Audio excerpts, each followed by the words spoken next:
Caroline Levitt sat in a dimly lit back office on Capitol Hill, her eyes fixed on the television screen where Jill Biden spoke on The View. The First Lady's voice was warm, almost maternal, as she described her husband, Joe Biden, as a tireless leader who worked late into the night, reading briefs while she brushed her teeth. The co-hosts nodded in unison, their smiles practiced, as if this were just another cozy moment in American politics. But for Caroline, something was deeply wrong. The image didn't match the narrative. When the camera briefly panned to Joe Biden, he wasn't smiling or nodding. His mouth hung slightly open, his gaze unfocused, as if he were searching for a reason to be in that chair. The camera zoomed in, following standard production cues to capture the couple's warmth. But then Jill's hand moved, a subtle, practiced gesture that covered the lower half of Joe's face. Caroline froze the frame, rewound, and zoomed in again. It wasn't affection, it was choreography. She scribbled 3 words in her notepad, underlining them twice: soft control theater. On screen, Jill chuckled, saying Joe kept staff up late, waving off her pleas for him to rest as if he were still 30. The audience laughed. Caroline didn't. She pulled up the White House press pool archives, clicking through the lid schedules. Each day, the official message was the same. The president was done by midday. No meetings, no briefings, no public appearances. Yet America was being told he was burning the midnight oil, a senior citizen, Captain America, defending the Republic. Either he's the most nocturnal man in government, or someone's building a cover story, Caroline muttered, tapping her pen against her jaw. The question slipped out almost involuntarily. If he's not running the country, then who is? Before she could dwell on it, her inbox lit up with an unfamiliar name and a subject line that demanded silence. Air Force One. You need to see this. Don't forward. Her instinct told her this wasn't a prank. She clicked. The video was shaky, pixelated, clearly shot on a phone not meant to hold history. Jill Biden sat at a conference table aboard Air Force One, her blazer crisp, her fingers wrapped around the presidential signing pen. She glanced at an open binder with the red Department of Defense seal and signed without looking up.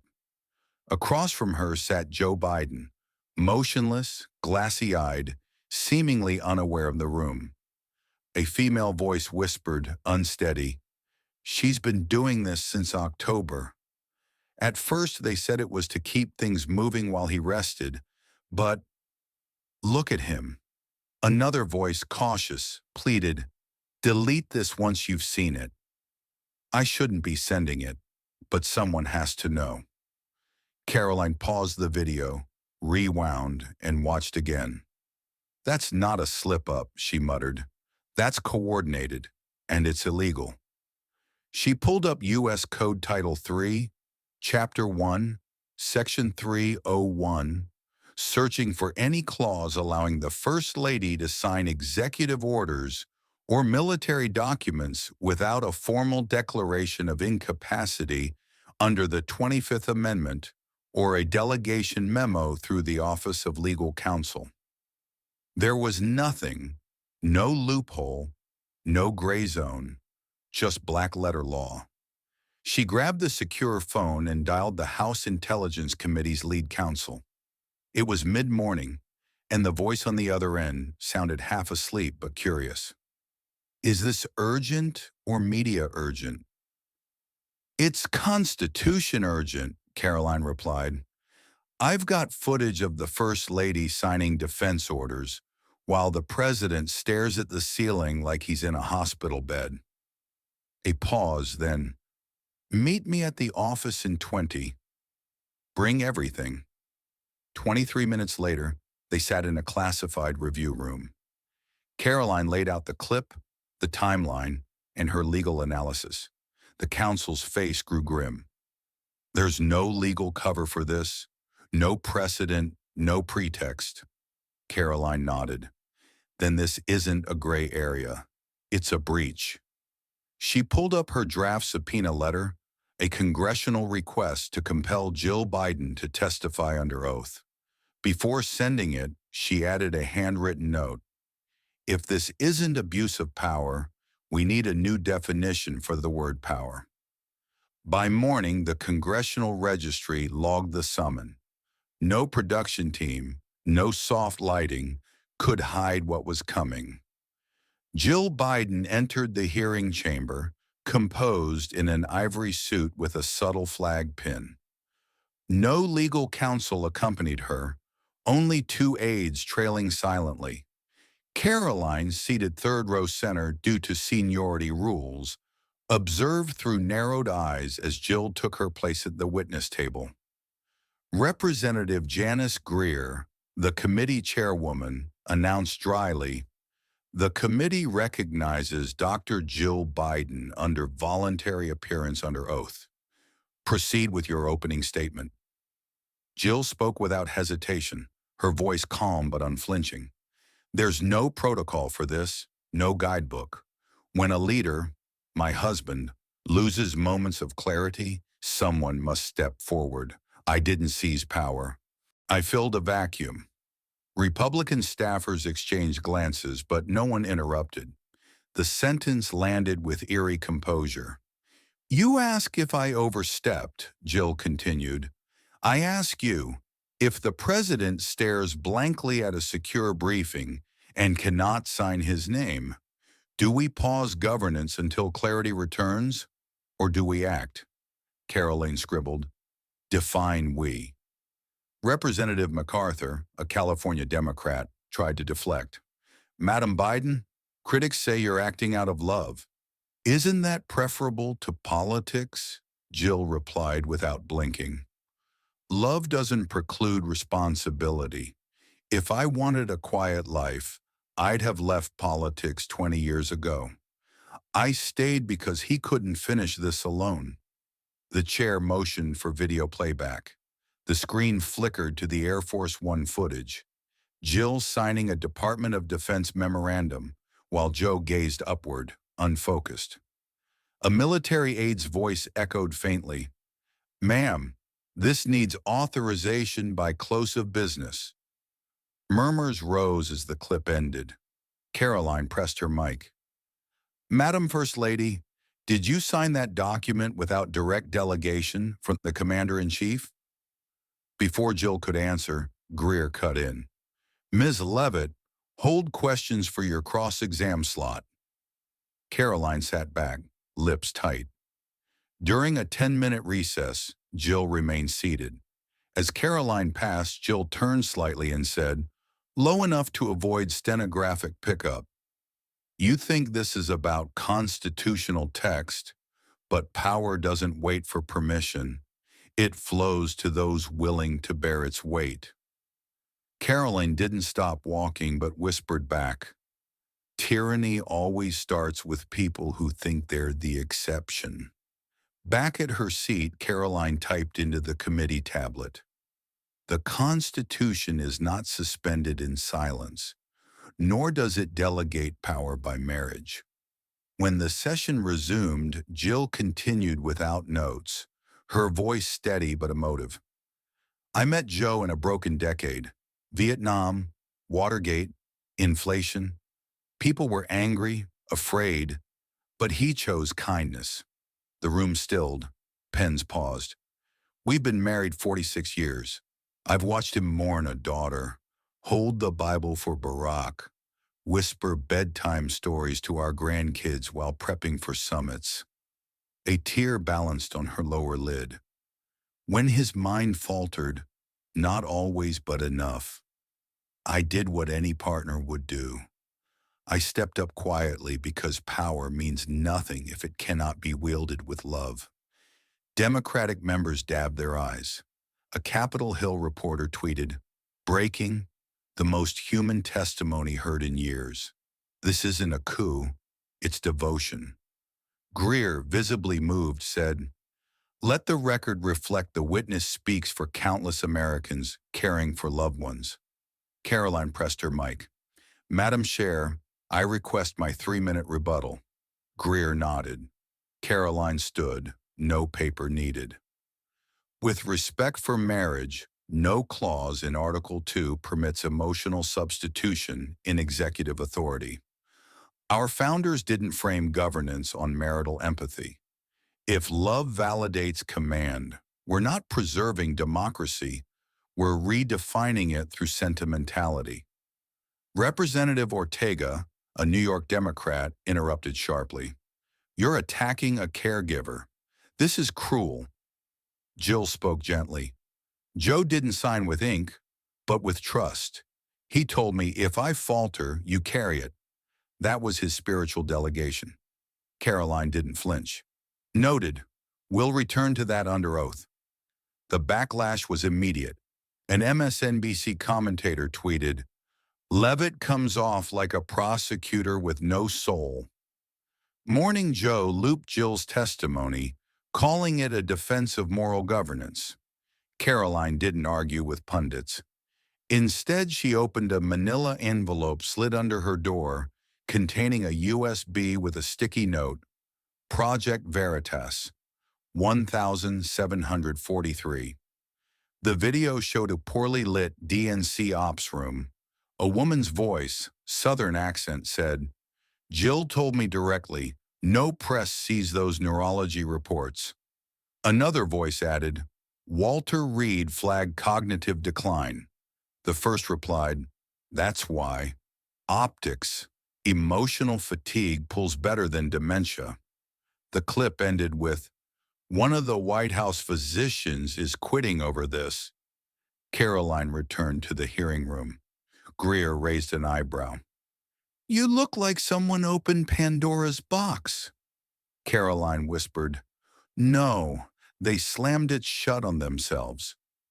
She requested extended examination time to present digital evidence, but it was denied for unverified origin. Jill chuckled. "What's next, Miss Levitt? Subpoena my crockpot? I run the government from my kitchen?" Laughter followed from Ortega and the press corps. Caroline slid a printed form across. Petition to unseal signature logs from White House authorization requests, 5 U.S.C. Section 552A. The room quieted. The war of emotions ended. The war of documents began. Caroline activated a timeline protocol, legally reviewed but untested. "Madam Chair, this body is entitled to review evidence spanning 14 months. She cited a March 2023 incident where Biden misidentified himself as Jill during a Wilmington town hall, classified as a non-cognitive slip, but triggering a Walter Reed assessment. Dr. Michael Keene's Level 3 Cognitive Concern Report was never shared with Congress, and his access was revoked days later. A screenshot showed his resignation letter, citing obstruction by the First Lady's office. Next, Caroline played a verified Veritas recording from ABC Studios. "Don't zoom after minute 4. No wide eyes, no mouth gaping. That's curation of reality." She looked at Jill. "This suggests a private citizen instructed a broadcaster to edit presidential footage. That's narrative control." The room tightened. She continued. In April 2023, the White House issued premature lid calls before noon on 44 of 56 days, while Jill's office signed 23 executive briefings without delegation. No constitutional clause allows spousal substitution in executive command, Caroline said. Senator Menendez interrupted. "Are you suggesting de facto usurpation?" She replied. "I'm documenting." Jill leaned forward. "This is cruel. My husband is ill, not incapable. I stood in because I had to." Caroline nodded procedurally. Yet no emergency briefing, no transparency, No 25th Amendment engagement. Instead, concealment and unauthorized representation. Moderate lawmakers began taking notes. The partisan lens blurred. This was no longer about love, but about governance without consent. Caroline submitted forensic signature comparisons by certified analysts. 5 samples appeared, 2 from Biden's 2022 briefings, 3 from 2023 orders. The 2023 signatures showed deviations in stroke weight and curvature, consistent with Jill's signature on White House Christmas cards. A November 2023 defense directive authorizing 2,000 troops to the Red Sea bore a signature matching Jill's. "We're discussing documents that move armies, not ribbons," Caroline said. "This contradicts Title 18, Section 494 on forged military writings." Jill gripped the table. "You don't know what we were going through. Joe was exhausted. I signed what he told me to." Caroline asked, "If there was nothing to hide, why forge instead of submitting proxy authorization?" Jill turned to Democratic representatives, seeking affirmation, but their eyes dropped. Former Representative Alan Coyle, a Democrat, stood uninvited. "I defended you, Jill, but I cannot defend that signature. That's not Joe's hand." Reporters shifted from "You court should defend First Lady" to "Who signed?" Something irreversible occurred. Power, once unnoticed, was exposed. Caroline requested clearance for a protected witness under Rule 6C. Dr. Harris Grant, former White House neurological advisor, entered. He swore his oath and spoke flatly. "In October 2023, I was instructed to delete cognitive deterioration logs from Biden's neuromonitoring archive. The directive came from the First Lady's office, not the president." Gasps rippled. Caroline presented recovered emails and footage of Jill entering the medical annex after hours, receiving a sealed envelope without signing the log. "When you obstructed medical documentation," Caroline said, "you became the custodian of a cover-up." Jill's voice shook. "You don't know what it's like to see someone you love slip away. I wanted to protect him." Senator Kravitz, an independent, spoke. "I sympathize, but erasing scans erases the public's right to know who governs." Caroline closed. "You preserved the facade and destroyed the record. That's not love. That's subversion." Jill clutched her glass, trembling. "Do you believe I orchestrated a fraud?" Caroline replied, "What I believe is irrelevant. What matters is what the documents show and what the nation heard." Representative Monroe, a Democrat, asked, "Was the neurologist's resignation letter forwarded to presidential personnel?" Jill whispered, "No. I asked them not to." The admission landed like an indictment. Media split into trenches. MSNBC called it "a wife's loyalty on trial." Fox screamed, "Fraud in the West Wing." But the unedited footage of Jill's silence went viral. Caroline addressed the committee. "If we normalize shielding incapacity through spousal discretion, what stops future caretakers from replacing presidents? This isn't about Jill Biden, the wife, but the office of the presidency managed by someone unelected." A Boston Globe journalist shouted, "Mrs. Biden, did you issue orders using Joe's name?" Her silence was deafening. Representative Cortez, a Democrat, stood. "I assumed this was partisan, but Ms. Leavitt spoke without theatrics or fear, reminding me why I ran for Congress. The dignity of this chamber protects the republic, not personalities." A bipartisan motion passed to form a special committee on presidential competency and unauthorized delegation. The gavel dropped, and the room rose in somber unity. Jill exited without a word. Her departure met with silence, not cameras. For the first time, she was just a citizen under scrutiny. Reporters swarmed Caroline outside. A CNN.